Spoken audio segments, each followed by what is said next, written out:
Hey, I want to welcome everybody to the, we're a minute early, but that's okay. My watch says 6. Oh, look at that. Well done, Deb. Welcome everybody to the Jennings County School Corporation work session this evening. We do have a guest speaker tonight who just walked in, so hopefully he had a chance to take a breath and settle in. Barry Gardner with Policy Analytics. Is there anything you want to introduce him? Welcome, Barry, to speak with us. We've been working with Policy Analytics for almost a full year now. Been a lot of resource of help. Barry, how many school corporations around the state do you work with now? We're up to approximately 8 districts. So a lot of districts around the state. Right. So some very important insight for us. Last board meeting, we talked about all of the financial impacts that we have going on with not only ADM, but property taxes, local income tax, and also federal grants. So Barry's going to give us some really specific insight to that property tax piece this evening. We will remind Barry, you and everybody in the room, we are live streaming the work session this evening, so it will be recorded and uploaded to the website. So great. Welcome. Thank you. Appreciate it. Good evening, everyone. Appreciate the opportunity to be here with all of you again. Barry Gardner with Policy Analytics. Tonight, as was said, we're going to take a deep dive into some of the impacts that we are seeing as a result of Senate Enrolled Act 1. We kind of take a step back to the spring. Senate Enrolled Act 1 was signed into law by Governor Braun on April 15th and was really driven by this goal to create property tax relief, specifically for homeowners. And at the end of the day, really rewrote property taxes and how they interact and operate, not just with schools, but with governmental units really across the state. And so tonight we're going to talk through that a little bit, some of the mechanics, what we're seeing a little bit from a statewide perspective, and then also drill down to what we are seeing specific for Jennings County schools and some things for the district to be aware of as we see how the legislation is beginning to play out. And so feel free, if there's any questions along the way, feel free to ask, or we can also do this there at the end. Either way is really fine with me. There we go. So we at Policy Analytics, as again alluded to, we actually work not only with school districts, but our firm works with governmental units across the board. So we work with cities, towns, counties, and I help lead the schools division, working with, again, about 80 districts across the state. And really, there's 3 main pillars of impact that we are talking with school districts about. That is that we're going to see some impact on Senate Enrolled Act 1 in terms of tax rates. And we're going to talk about what Senate Enrolled Act 1 is potentially going to do to tax rates really for school districts. Also, it has impact on the levies or the revenues that districts receive at the end of the day. And we're going to kind of outline those. And then we're also going to take a look at what does this mean in terms for the taxpayer? If we start to play out this legislation, and we've created a little illustration here at the end of what would a taxpayer potentially see in terms of their own property tax bill at the end of the day, and what does that mean for all of us? And with all 3 of these, there's some pretty significant changes as a result of Senate Enrolled Act 1 across the state. When we try to, as best we can, simplify school finance, which is not often easy sometimes to do, property tax revenue, and that's really what we're speaking primarily about tonight. The education fund is funded really on that per student basis and the state funding formula. We're talking about property tax revenue, which funds your operations fund. And at the end of the day, we really look at net assessed value, which is the value of each individual piece of what we call a parcel or piece of property across the school district. So homes, farmland, businesses, and when we add up what they are assessed at, that we call that net assessed value. That's after any deductions they receive. We're going to take that net assessed value times a tax rate, and it's going to generate revenue. And we've been really in this, the last, close to 10 years, been living in a situation where each year assessed value, and specifically net assessed value, has increased. Our assessment system is market-based, and so as home prices have gone up, so has the assessed value, and as the assessed value goes up, it allows us typically to do a few things.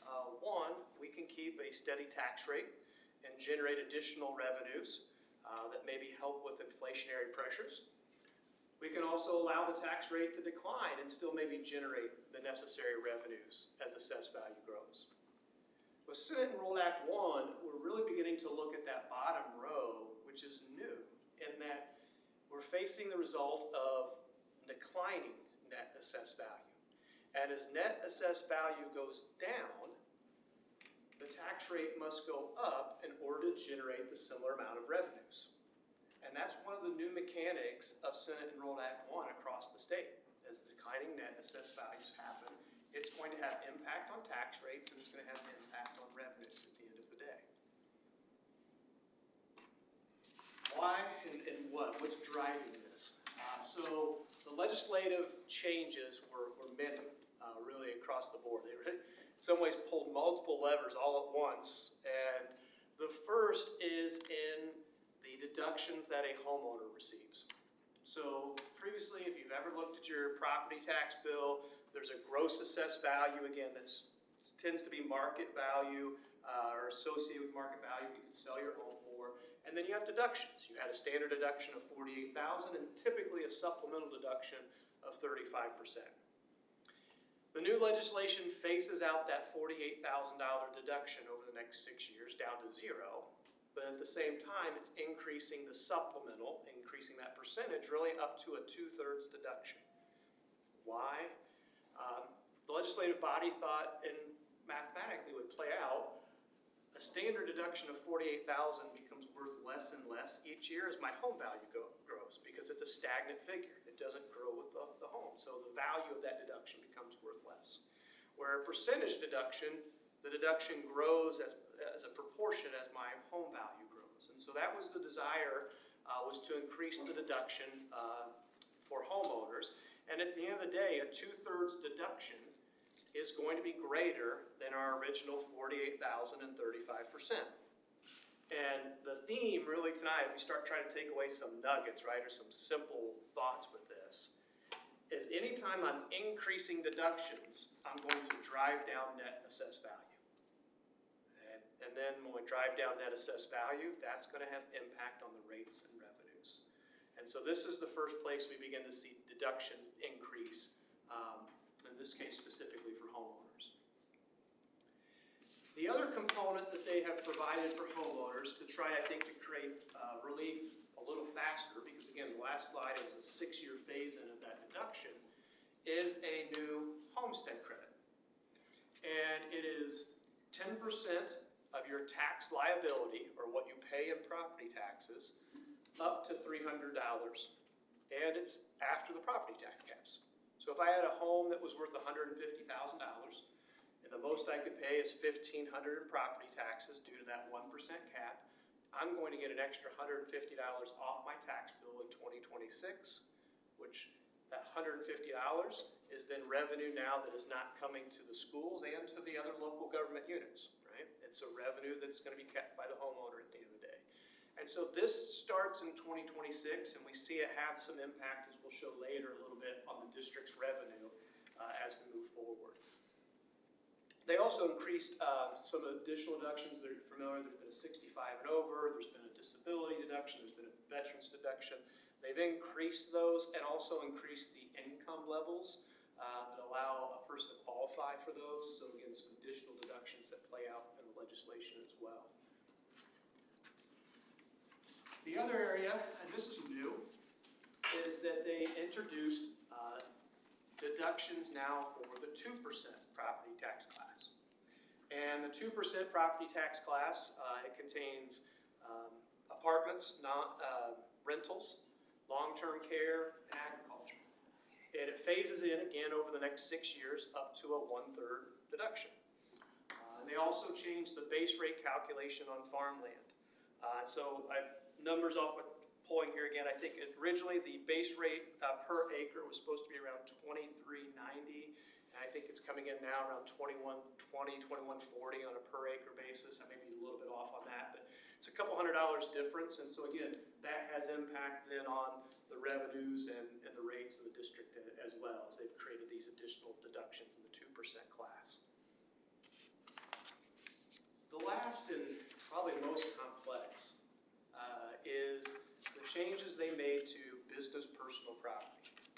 And business personal property is the equipment associated with a business, right? So a data center, you might think servers, the computers inside of it. Of a farm, you might think a combine, right? The equipment that's used to run that business. And two changes were made. The first is there has always been what has been known as a de minimis amount.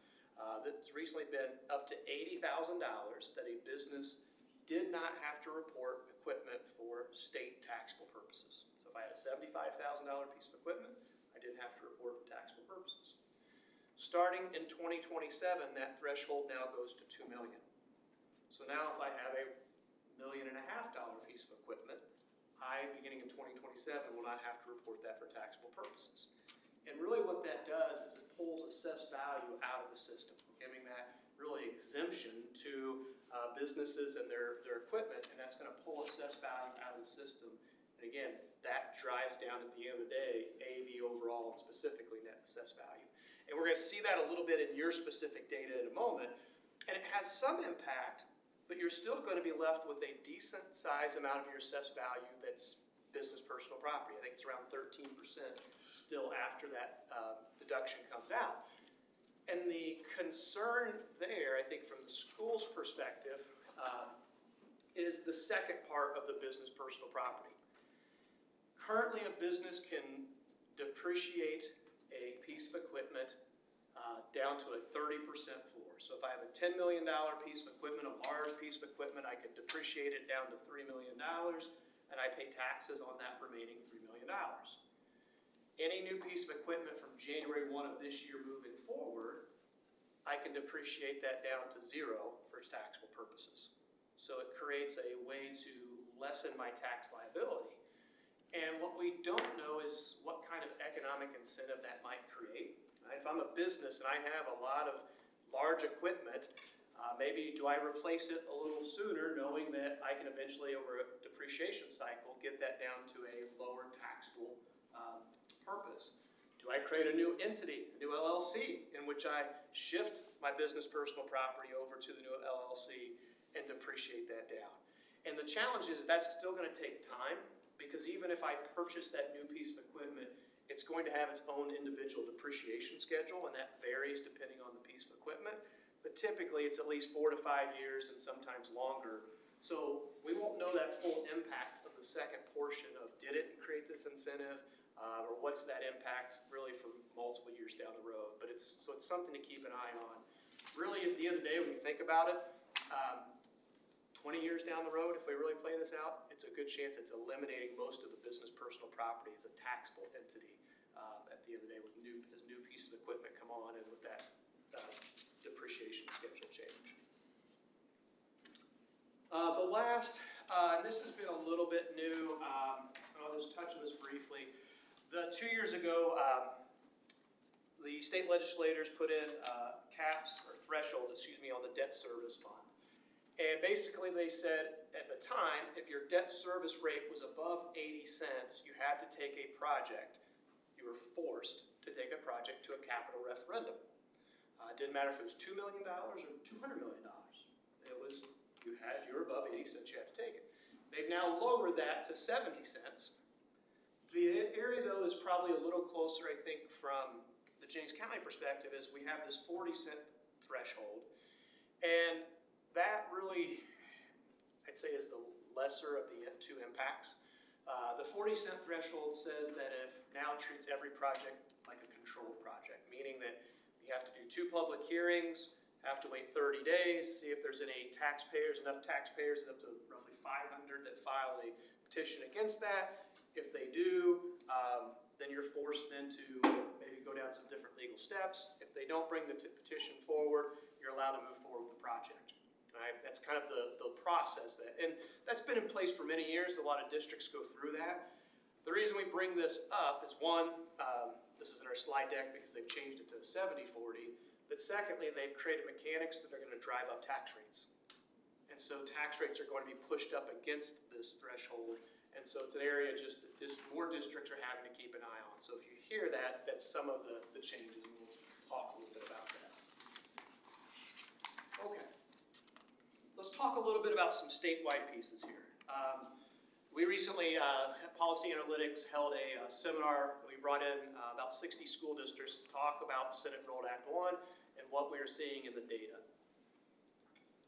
And in our analysis, in our model, and again, we have a software model that takes this down to the parcel level across the state.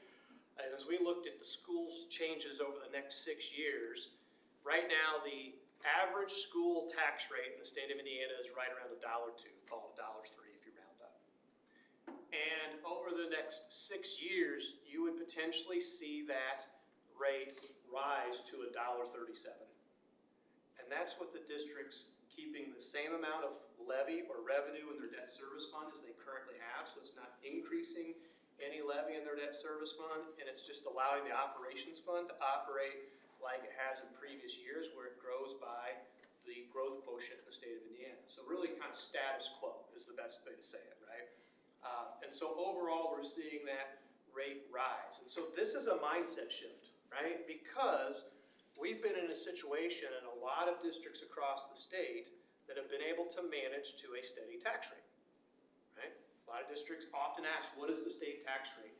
They try to be around that 95 cents, maybe to $1, and they say, okay, we're going to stay at that 95 cents, and it's going to allow at least some revenue generation in both the operations fund and the debt service as assessed value grows. Well, now assessed value is not going to grow. It's going to decline. And as it declines, it's going to drive up the rate in order to generate those same amount of revenues. And so that's the mechanics that we're seeing as a result of Senate Enrolled Act 1. And so the idea of saying we have a flat or steady tax rate is really a situation that's going to be very difficult for schools to maintain, really almost impossible for districts to maintain, to be perfectly honest, because of the mechanics of the bill. And we're going to model some of this out locally here with Jennings County, but this is what we're seeing really across the state. And it's not just school districts. When we look at the county rates across the state, in the 92 counties here in Indiana, on average, the county rates go from about 42 cents to roughly 60 cents. And so we're seeing this happen with the other government units as well. So this isn't just a school situation. This is both cities, towns, counties, everyone within that piece. And this is not a surprise. If you've heard Chairman Thompson, Chairman Jeff Thompson, Representative Thompson is the chairman of House Ways and Means. He is the author of really, I know it's a Senate Enrolled Act 1, but it was really driven out of the House, and he's really the author behind this. And his goal in his mind and his calculations is the property tax system will even itself out as all tax, basically payers, the tax rate moves to an overall $3 rate between schools, cities, towns, kind of collective, right? So we're not surprised to see the mechanics of the bill drive up tax rates, because that's what they stated intended to happen. It's a part of the mechanics of the bill. And so again, that's why we're seeing these happen, not just with schools, but with the other government units really as well. We look at cities and towns. Again, this is a little more difficult because again, there's just different sized cities and towns, and you look across the state, but as we tried to pare this back, again, the mechanics really are the same. This goes from about $1.16 to $1.62. And so if you were to go back and add up those previous 3 slides, right? So $1.60, add on another 60 cents, add on another, I think it was $1.30-ish in the first slide, we're above the $3, right? It's the mechanics of what Chairman Thompson intended with the bill. So again, not surprised to see the mechanics, but this is hard. Right? Because if I go back to it, we're really not changing the amount of revenue, but the rates are rising. And oftentimes we associate rising tax rates with additional revenues. And that's just not the connection anymore. Okay? The way rates have been connected to revenues in the past have changed as a result of Senate Enrolled Act 1. And that's a really difficult concept, right? It doesn't make sense, I would say, in some ways, right? But that is really the mechanics of the bill, is that the rates don't reflect the revenues situations that we've seen. So again, this is going to be a challenge, I think, for all schools across the state. It's going to be a challenge for cities and counties because of this When taxpayers see rates rising, they're going to think that we're increasing, we're increasing the rate, when really it's oftentimes the mechanics of the bill at the end of the day. The other piece, again, that we're seeing really statewide is this is looking really at the impact of the operations fund net levy. Okay, at the end of the day, the dollars coming into school districts, and the impacts, we'll talk a little bit more later about some local income tax revenue that schools receive, and James County Schools is one of those. And really the purple line is the teal line, excuse me if I explain this well, is the pre-Senate Enrolled Act 1, so what we would have expected in revenues. And the post-Senate Enrolled Act 1 is the purple. And really what you can see is there's a 2 to 2.7% annual decline in per student revenue across the state of districts that receive these local certified shares like Jennings County, right? So what we know in the data is that revenues are going to be muted to declining over the next 3 years. Then they kind of settle in 2028 and start to have an upward trend again. But overall, we see the gap that grows with the revenues we would have expected, which the revenues that now we project to come in on a statewide average. And again, part of this was the intention of the bill. Again, if I go back to Chairman Thompson, not to quote him too much tonight, but one of the comments that were made were districts were going to receive not less revenue, they kept telling us for less of more, right? So instead of getting 4% revenue increases, you might get 2% revenue increases. Now, the data is showing it may be a little more impactful than that, but the intent of the legislation was to constrain revenues because I think at the end of the day, there was some thinking that schools had enough dollars in their operations fund and could survive the next few years with more muted revenue streams. And again, so none of this is really surprising, I'd say, from a statewide piece. This is what we expected to happen as they really stated in the intended legislation within that. Okay, so let's talk a little bit here now. We'll localize this. I'll pause. Any questions on any of the statewide data? Maybe it's a good place to pause for any questions. I know I'm throwing a lot tonight. We're getting into the weeds. Okay, let's talk a little bit about Jennings County Schools information. And so the first piece that we often look at is the breakdown of the net assessed value. So if we go back again, think of that equation, net assessed value times tax rate gives me revenue. We're going to have a look at what your net assessed value is made of because this is going to impact that, right, in terms of revenues at the end of the day. Because we typically really like a pie like we have on the left, that we have somewhat a diverse pie within that. The challenge in this legislation for the district is really two of the major areas of your pie receive new additional deductions, right? And so when we look from 2025, and I'll just fast forward to 2031, it's showing when all the deductions are fully in place, we see that business personal property, which is in the yellow, drop by, approximately not quite 4%. That's because in 2027, any business personal property under $2 million is getting pulled out of the system. And then we see the agricultural piece of pie get a little bit smaller. Well, again, we're giving those additional deductions to the 2%. And this is not a great representation because if we truly did this the right way, 2031, that pie would actually be a smaller pie. Right? So we've almost gone, think of pizza, right? We've gone from a large to a medium, right, in terms of net assessed value at the end of the day. So we've changed the composition and we've shrunk the pie. And these pings, as we look at it, are going to start to have some impact within the district.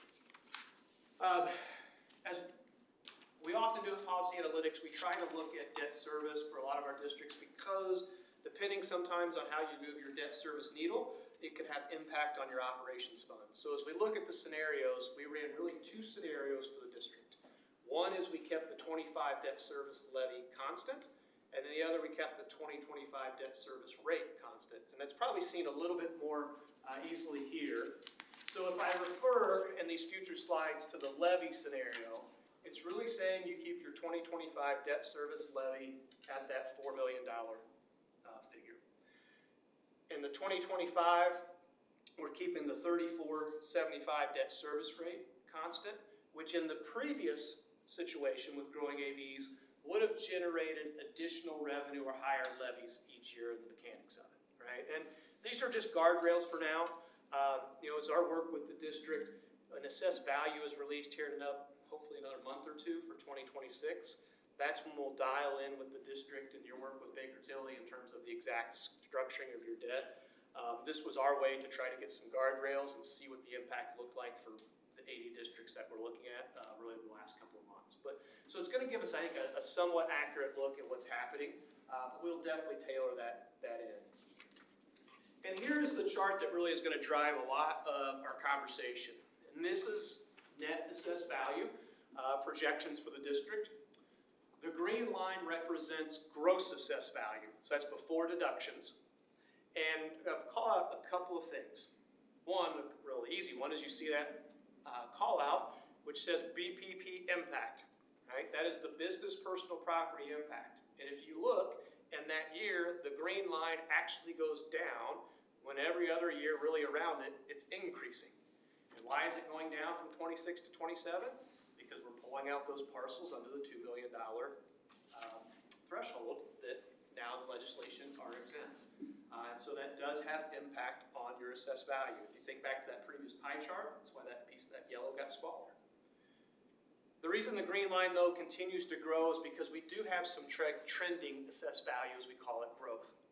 Right now, economic data would tell us that assessed value would continue to grow. They did not change the assessment system. It's still market-based, so the home worth $150,000 could be $160 next year, $170 next year, right? The businesses will continue to grow.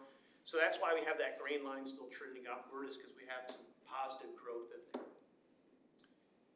The blue line represents net assessed value prior to Senate Enrolled Act 1, and it somewhat mirrors the green line, right?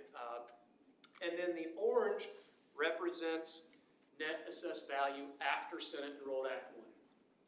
And that is where we see over the next 6 years really a declining net assessed value as those deductions ramp up and become larger and larger each year. And it goes back to that, as we increase deductions, we drive down net assessed value, and that's what we're seeing in the data.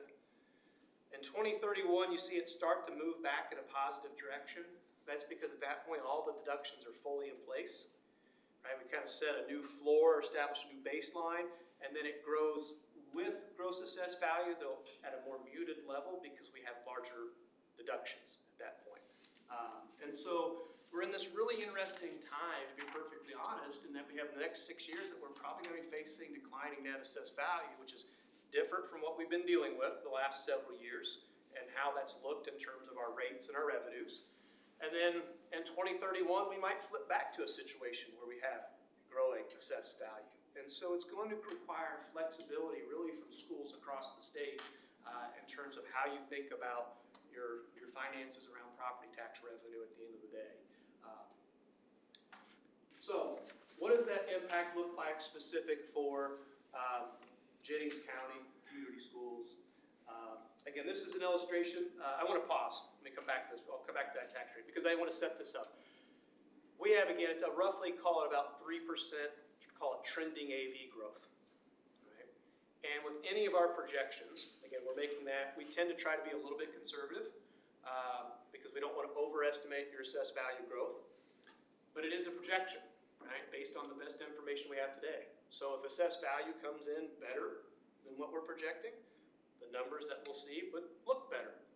If it comes in lower, maybe we hit a plateau in terms of housing, right, or have a pullback in the economy, then it could, and assessed value doesn't grow as fast as what we have projected, then we could see some more impact to the figures. So I think that's important to understand. These are illustrations based on really our assessed value projections as we best know it today, and the impact of what we do know in Senate Enrolled Act 1. And that's what's really driving here the increase in the rates. And so theoretically, the solid lines are the pre-Senate Enrolled Act, solid lines are post-Senate Enrolled Act 1. The dotted lines are pre-Senate Enrolled Act 1. The teal is the debt service rate scenario, and the red is the debt service levy scenario. We're going to expect the teal to be higher because we have larger revenues in the debt service fund in that. And so again, you can see that potentially we would see anywhere from a 50 to 60 cent potential overall property tax rate for the school district increase over the next 6 years. And even in the levy scenario, that's holding that debt service levy, constant. I will tell you, we'll show this. Some of this is driven by debt service. A lot of it's driven just simply by the operations fund and the mechanics of the operations fund at the end of the day, in its relations to the growth quotient. If you notice, you see a pretty decent jump from 26 to 27, and I don't think I've got a pointer here. I should have put a little call out here, but this little larger than normal jump, that is because, again, in 2027, we're pulling out additional assessed value with that business personal property. And so we have a little larger impact in 27 within that because of that additional deduction. So that's what's driving that piece there. And then again, you see it start to level out, and we move past 2031 because then all the deductions are fully in place. With the debt service fund, and this is again where I say a lot of your tax rate impact is not necessarily in your debt as it is in your operations fund. Because we looked at about a 50 cents increase on the levy scenario, and yet only about 8 of it is actually coming in your debt service fund. So the majority of it is actually coming in the operations fund and the mechanics there as assessed value relates to the growth portion. This is also where, again, the district, you've been below that 40-cent threshold. You could potentially move up over that 40-cent threshold. Again, that would require just some additional legal steps in order to do a project within that. Again, sometimes you have to do those legal steps if your project is above a certain dollar figure anyways, right? So it's not anything, again, new. And that doesn't mean that the district's going to move there, right? It's going to be based on some of the decisions you make at the end of the day, but it is something that just with your Baker Tilly team, you're going to have to navigate and think about as you move forward within that you may just have to have some additional hearings or some additional steps if you're looking to do a project at the end of the day. Okay, so let's talk now revenue, and this is, again, I think where we can really show that the rate changes and the revenue changes don't match, right? And so this is your operations fund net levy at the end of the day. And so in 2025, it's at that 9.2 million. The dotted line is showing, again, pre-Senate Enrolled Act 1. It's got a 4% MLGQ, the maximum growth quotient, which is what we've had the last couple of years. That's what's built into that line, just continuing, again, how we've been operating in the past. The solid line is what we see in terms of impact with your revenues as a result of Senate Enrolled Act 1. And really, the first couple of years, they're pretty well flat in terms of revenue. Not a whole lot of revenue growth. And the reason that revenue growth is being muted or constrained, in the first year, it's that new 10% credit. Okay? That homestead credit, that 10% liability. If I go back to that $150,000 homeowner not paying the $150 or the credit they're getting, that's that revenue that's not coming in. And that's why we see that change. And then it's flat really in 2027 because of the change in the business personal property. Right? And then we start to see a little bit of growth as we move forward in those next several years. But really what we're looking at for the next few years is really flat line revenue in our operations fund. And the challenge, right, I think that we could all kind of think through that, is oftentimes expenses aren't flat. Right? Utility costs go up, property casualty insurance costs go up. Potentially what are we doing in terms of salaries or benefits for employees that are paid inside the operations fund? Fuel costs going up, right? We've seen 7 to 8% inflation. Now it's starting to cool, right? Inflation is starting to come back a little bit, but we still have inflation, and yet the revenue is staying the same. And so that's going to be the constraint that a lot of districts are facing, is revenue is not growing and expenses potentially could at the end of the day. And really it does, the interesting piece, the revenues don't change a whole lot depending on what you do with your debt service fund. It's one of the things we sometimes look at. For some districts, if you really increase your debt service fund rate, you can have fewer dollars in the operations fund. We don't see a whole lot of that here, and that plays into a little bit of strategy. But overall, regardless, we're really looking at a situation to start. You're going to find out tonight, too, I'm full of lots of great news. I've been told lately I'll probably be a real hit at birthday parties around here lately. Because here's where we're starting. And unfortunately, the news doesn't get better because of this. So this is just the baseline piece. And we're going to move into some things that have some additional impact that are going to create some additional challenges. And this is one of them. This is the post-circuit breaker, that 10% credit, and how it is laid out in terms of dollar figures. And roughly in total, it's about $480,000, but you can see it's broken out between the operations fund and the debt service fund. And the blue that's in the operations fund, we already have modeled into the slide before. The challenge and the worry that we have for districts is the orange basically says when you go to do your 2026 levy in your debt service fund, you're not going to receive $137 in revenue in your debt service fund. And they really only let you levy for what you need to make payments in your debt service fund. You can't build up cash in your debt service fund. And so the worry across the state is as districts don't receive revenue in their debt service fund or their full amount of their levy, is how do you make up for that? Well, you use the cash balance you have in the debt service fund. Well, you can't build that up. So once that's gone, you have to use your rainy day fund or your operations fund to make your debt service payments. And if you go down far enough, there's alarmists that you could say the school could default on their debt payments. And we don't think the state legislative body is going to want to have a situation where legislation they've put in place would cause districts to have impact on their debt service fund, right? Or not be able to make payments. They had this when they originally put in circuit breaker, back in 2009, and then they did what they call protect the debt service fund, meaning all the impact goes to the operations fund and none of the impact goes to the debt service. So if they were to do that in 2026, which there's a lot of belief that they're going to come back and do this because in some places this is a very big impact. What would happen is that orange, that is debt service, would flip to blue and would now impact the operations fund and be additional revenue you would not receive in the debt service fund, which is what this slide is attempting to model out.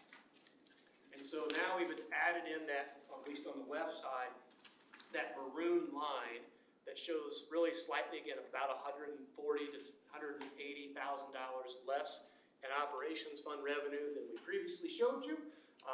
If in 2026 they came in and protected the debt service fund.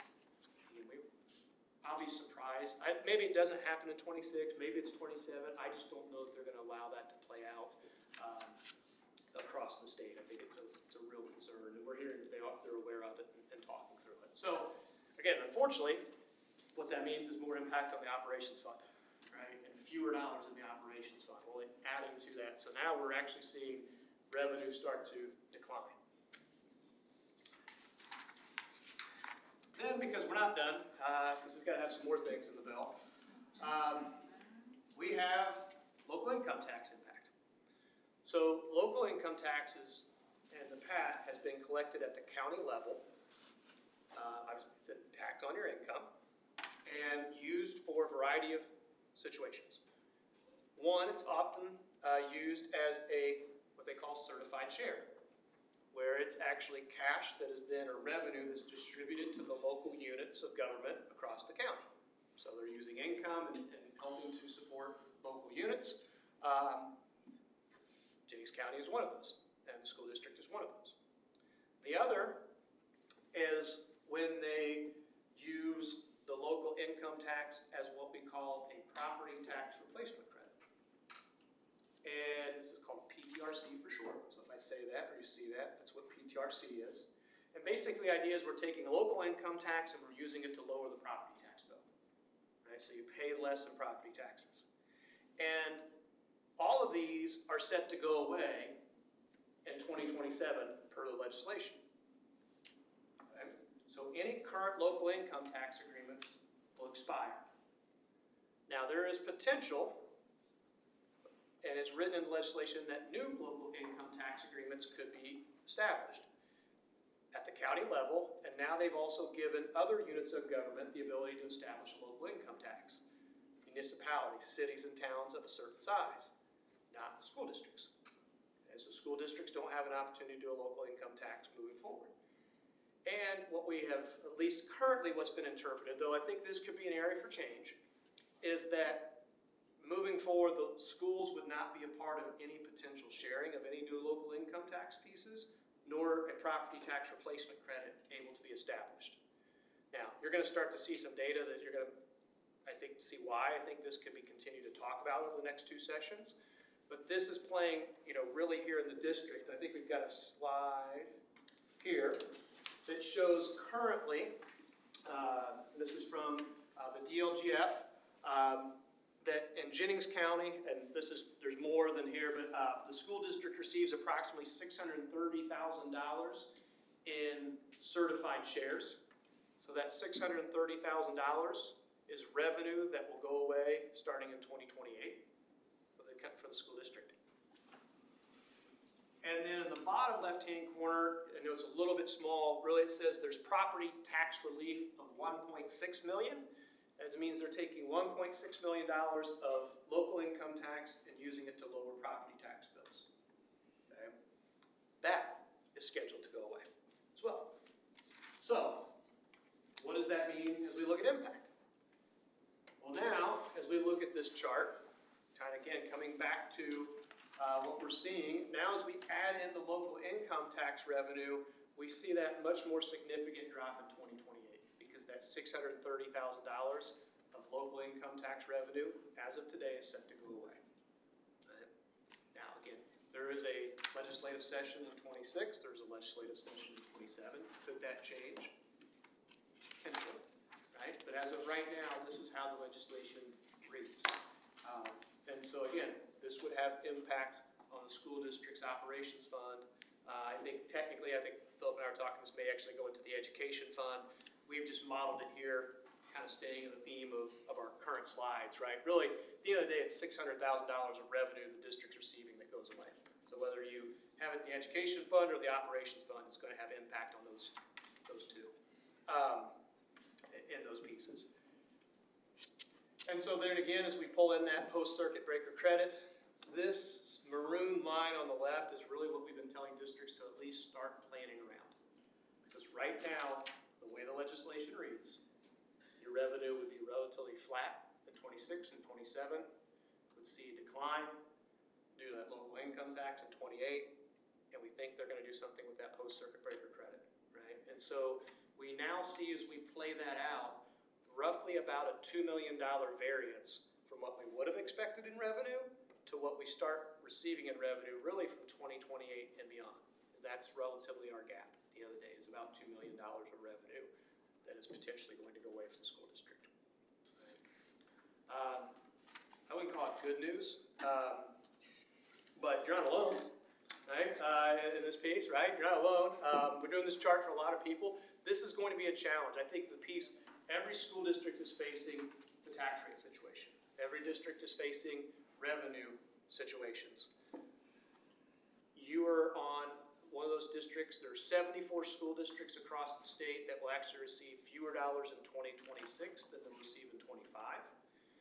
And 85 districts that will receive fewer dollars in 2028 than they're receiving in 2025. And you would fall into that category, right? And so there's roughly about 290 school districts in the state. So again, this is impactful. This is impacting a lot of schools across the state and really creating a lot of new and challenging conversations, right? Because we have revenue constraints at the end of the day that are really impacting the district. One of the things that the team asked to look at was, and I completely understand this, districts across the state, school boards across the state, called communities, have all been used to a certain tax rate for many years, right? And become very accustomed to that. There are so many districts that we work with at Policy Analytics that have a steady tax rate, right? They've had the same tax rate for the last 5 or 6 years, and so this is not uncommon. And so what we were asked to do was to say, what if the district wanted to keep that $1.18 tax rate, right? What would it mean? What would it look like in terms of revenue for the school district? And really what we see, and this is going to actually combine the debt service. The previous slides were just specifically the operations fund. This is combining both the debt service and the operations fund, so that's why the starting figures are a little higher. But really, you're looking at foregoing, roughly, 2 million starting in 2028 to approximately 4 million in 2031 in revenue from the impact of Senate Enrolled Act 1. Not even from pre-Senate Enrolled Act 1, from post-Senate Enrolled Act 1. All right? And we already know that we were giving up roughly a couple of $1 million due to Senate Enrolled Act 1. We'd potentially be giving up now another $2 to $4 million at the end of the day. And this does not account for the lit impact, that $630,000, right? And that was kind of shown in both slides. But so, I mean, I think the challenge is, and this is why I think there are many districts that are going to look at trying to keep their tax rate where it's at because of sustainability. I think the question is for a district is if they were to keep a steady tax rate, where does the $2 million, you're already losing $2 million, right? So the first piece is you have to, as a district, start to adjust for that $2 million impact. And that's not going to be easy. I mean, to be perfectly honest, and then again, sat in this seat, was the school CFO for 8 years. That's not easy, right? You're not talking close to 20% of your budget. And so how do you adjust for that first and foremost? And then to say we're going to give up another $2 million, I think the challenge would be in being able to provide services at the end of the day to maintain buildings, to provide transportation, to give salary increases. While a noble goal, I think it would be an extreme challenge to give up really at the end of the day, close to anywhere from $4 to $6 million of revenue and be able to sustain the district as it is. And so, for that reason, I don't know a district that that we have talked to at this point that has talked about trying to maintain a current rate. Because, again, they're already facing the impact of Senate Enrolled Act 1, which is challenging in itself. And I think the other piece is, depending on where your taxpayers are at, right, they may or may not see a difference in their tax bill. And the example I would give you is if I'm a taxpayer who's already at the property tax cap, and my tax bill would say I am supposed to pay $1,400 in property taxes, but my 1% says I can only pay $1,000. You keep your tax rates where it's at, and it gives them a $300 relief off of the original bill. So it would say they're supposed to pay $1,100 instead of $1,400. But remember, they're only paying $1,000 to begin with. So you've lowered your rate, you've created a theoretical savings, but the taxpayer has not seen a difference in their bill. And I think that would be some analysis I would be really looking at as well if it's truly a consideration, because you may not be impacting taxpayers in the way that you think you might.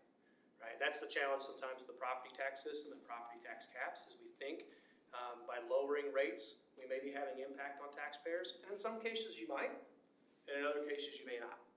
And again, probably the bigger piece here, I think I would just see, and again, part of the work we do is with the district is on future cash flow modeling, right? Revenue and expenditure modeling.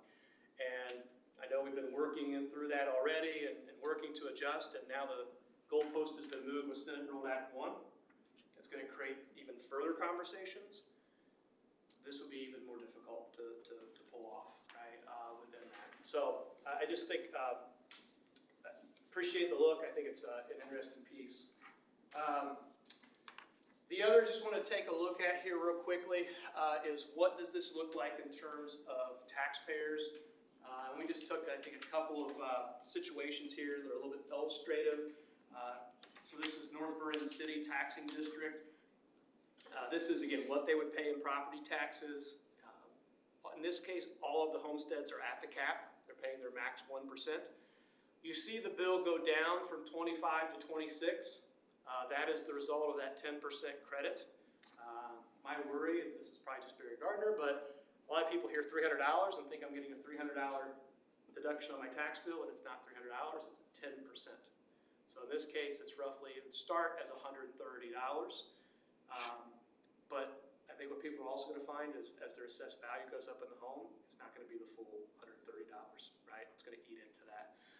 But potentially they would see, some impact there, but then it obviously returns back to, I think, kind of status quo of what we've seen in terms of property tax bills with gross assessed value.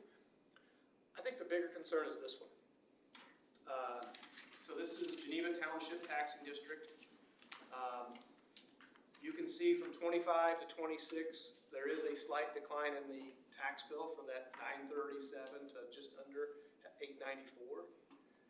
But then as the mechanics of the bill start to happen, because they're not at the cap, they have sensitivity in their tax bill.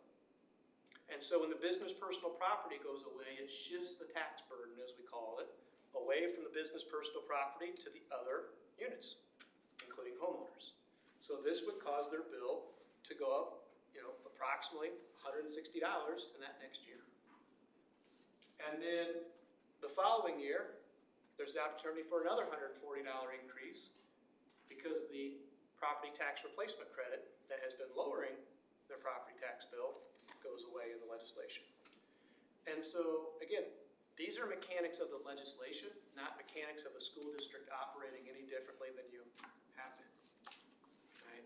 And so I think this is, again, going to be a challenge. You're not the only school district that's facing this. This is a conversation, again, we're having with a lot. But when tax bills start to increase, how do you begin to tell this story? Right? I mean, this is complicated. We're spending an hour and we're high fly 30,000 foot viewing this. And so, as tax bills go up, what does that start to look like? And also, what's that mean across the state? Will they come back and continue to tweak this legislation? I think that's one of the things we've had some conversations around because, again, this was framed as historic property tax relief. We're not sure that this bill has, at this point, created historic property tax relief outside of some decrease in 26. So then what's that mean again in terms of tweaks in the 26 session with this legislation or in the 27 session? I think are going to continue to be some questions that are out there. So a lot of moving parts both for the school district and for the taxpayer. The last piece here, and again, I think this is just an interesting kind of look. This is, we sometimes ask the question, did the legislation do what it intended? This is showing really the tax burden, who's paying the taxes, of the taxes that have to be paid, where they're coming from. And you can see on the left there in 2025, about 47% of it come from the residential. And in 2031, when all the deductions are fully in place, we've given all these deductions, right, to homeowners, and they're still carrying 49% of the tax burden. So it hasn't really shifted, and it's partly because we're giving deductions to the other areas as well. And when you give deductions to it's like this push-pull, right? As I give deductions to homeowners, their piece of the pie gets smaller, but when I give deductions to the other areas, their piece of the pie gets bigger, and it's this push and pull of who's paying. And so again, at the end of the day, there's not a whole lot of movement in terms of that ultimate tax burden. And so again, just part of our data that makes us start to think what may still be coming in terms of legislation. So I think that's it. I know that's a lot. I'm more than happy to answer any questions if I cannot put you to sleep with property tax discussions tonight. Questions? Do you have any good news? I get that question a lot lately, and I would tell you this is, it's not fun to be on your end. It's not been a whole lot of fun to be on this end either, just because again, it's going around delivering news like this across the state. There's going to be a lot of challenging conversations. You're going to have a lot of districts thinking differently. I know in a lot of places the word referendum is a very bad word. They never talk about it, and they've started talking about it, right? And I'm not suggesting it's anything for the district here to discuss, but I'm just using it as an illustration of districts that they never would talk about a referendum. We present this information, and they'll start talking, maybe we got to start thinking about it. That's how bad I think this really is in some places. It's forced districts to think about things that they never would have thought about before. So there's your good news, right? You're not alone. So you can see why we asked Barry to come and present and share this. Barry is known to be one of the top thinkers in this area in the state. He's so good at explaining it in an understandable way. Philip and I have had the opportunity to meet multiple times and talk through this, and we really thought it would be something that we would like to share with you. And then also our community members, because we all have a voice in this, and knowing moving forward that understanding these impacts could impact what legislation looks like. It's good that we're well informed and understand what those lever pulls are gonna do. So we wanted to bring it to share. And if you don't have any questions now, but you have them later, you can definitely send those to me and I can get them to Barry, and get back with you on that. Do any board members have any questions now? I would suggest that the good news, Travis, is that we're looking at it now, right? We're trying to be forward thinking. And it's not just today. Nikki, her team, Philip, we've been talking about this and looking at finances. We're a school corporation. We have to understand our bills, our expenses, just like your home. Everybody has a budget. We also have a budget. We have to understand that budget. They're difficult conversations. It's difficult to make those types of decisions. But what I would suggest to you all in the room and anyone who's listening online is that our leadership team is really taking this extremely serious. And we're looking at it now versus waiting until we have to be reactive versus really being proactive. And I appreciate that. And so thank you. I know those are not easy conversations. They're not, I know that that's all difficult. So I appreciate that as the chair of the board, and I know that the other board members do as well. So I appreciate that. And we want to thank you for coming. Again, we know it's not fun information, but it's necessary. We have to understand the facts. We have to understand what we're dealing with in order for us to respond appropriately. So we appreciate you bringing this information to us tonight. Thank you, Dr. Yeah, thank you. So we'll end the work session now, and at 7 o'clock, we'll start the regular scheduled